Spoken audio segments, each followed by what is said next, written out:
Jaka ty jesteś piękna.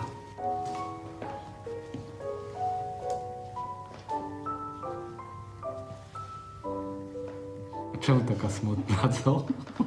Chodź zobacz, co zdobyłem. Cieszę się, że wróciłeś. No pewnie, że wróciłem. Więc tak. Zobacz. Co to jest? No sprawdź. Ziemniaki. Chlebek. Świeży serek. Niespodzianka. Już wiesz. Kasza. Lubisz kaszę, co? Uwielbiam. Słuchaj, to ja się kręcę przebrać. Lecimy na bar, tak? Tak? A wiesz, że ja lubię kaszę od dziecka? Tylko grysiku nie lubiłam. O, ja też nie lubiłem grysiku i zupy mlecznej.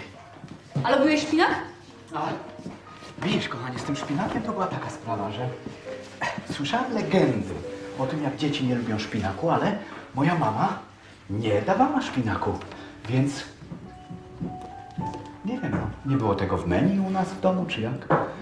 A zupę pomidorową lubisz? Zupą pomidorową to jest zupełnie osobna sprawa, bo nienawidziłem pomidorówki, a uwielbiałem pomidory. Kochanie, pomóż mi, proszę cię. U kogo to przyjęcie? U barona Papalamary. Uj, ja cię przepraszam, no to sama górka, elita. Tak?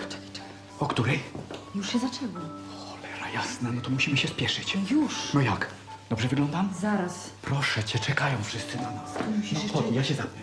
Dobra, bierz, łap się za kieliszki. Dziękuję. No, daj rączkę.